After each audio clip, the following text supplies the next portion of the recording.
time for mini news sesh. Yeah.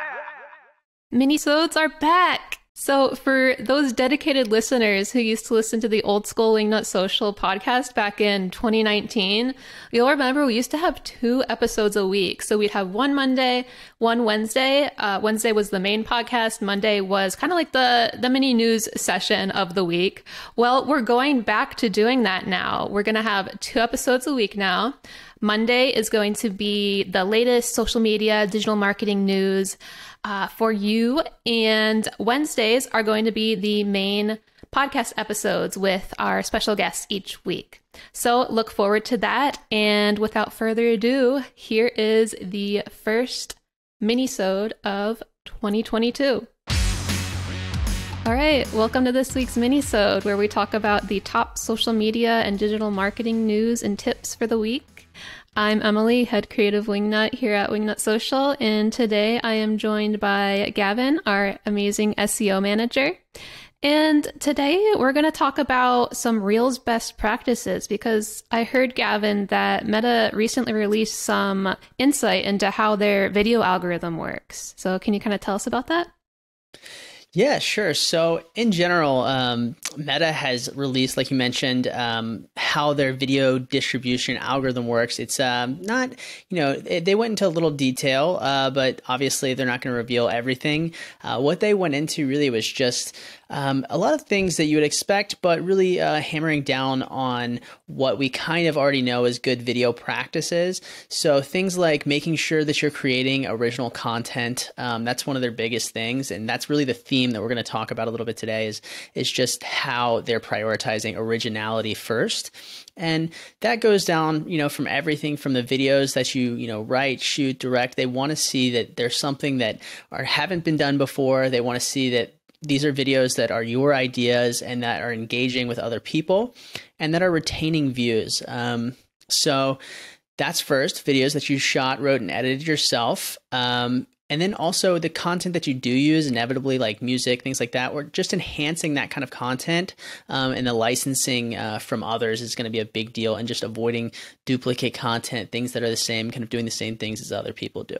Yeah, that's interesting, because I do see a lot of successful Reels where you can tell they're using like stock photo or stock video, and those go viral. Like you hear stock photo isn't always great, but when you use it and you use it in a way where you're editing it, you're adding text overlay, some people use quotes over these stock videos, you can really go viral with those as long as you're enhancing it and making it your own. So I think that's really important to note.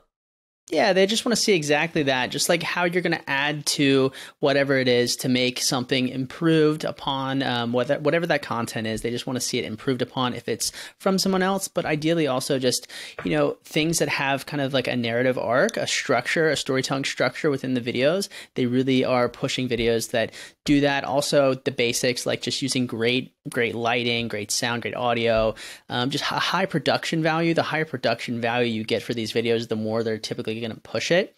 Also, again, going back to the basics, just really using captions, using hashtags effectively to make sure it's very searchable within the app. Those are big things that they're hammering on right now.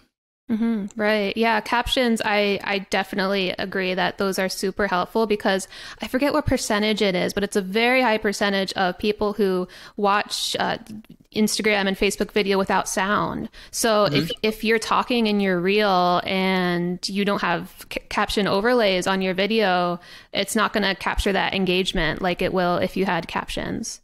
Yeah, that's exactly correct. And the thing too is just they want to see, at the end of the day, they want to see that people are engaging with it. Like we mentioned earlier, having that viewership that has that basically the way they define videos that are successful and unsuccessful very quickly within the algorithm is when people hit the video and they start watching, if they quickly drop off, they say, okay, this is not giving those users exactly what they're looking for.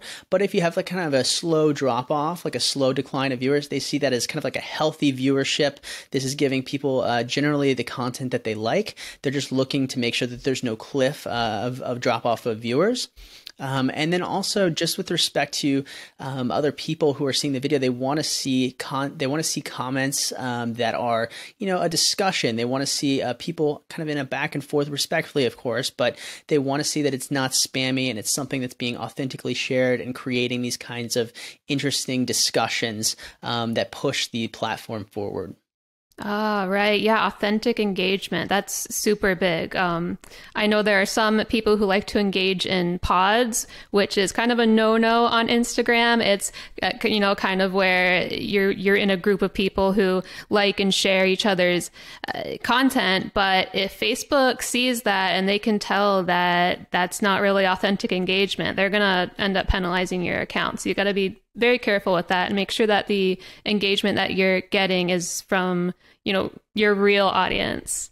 Yeah, that could really hurt you long term if they find out that you're doing that. That's going to be a really bad thing for your account in the future, like you mentioned. So, yeah, just having those kind of organic comments and like everything else, the more people like it, the more they share it, the more people who are legitimate accounts, right? The more people push that, the more the algorithm is going to push that and take that kind of on its own and push it to other people as well.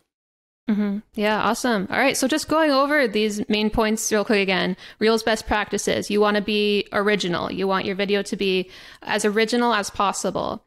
You want to capture and retain the attention of whoever's watching your video. So capture that attention early on.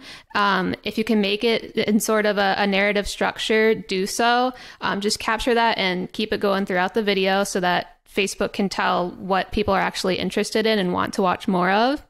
Then there's loyalty and intent. So publish things that go beyond just reels. Have people coming back to your profile, and that'll have Facebook and Instagram pushing your reels more often.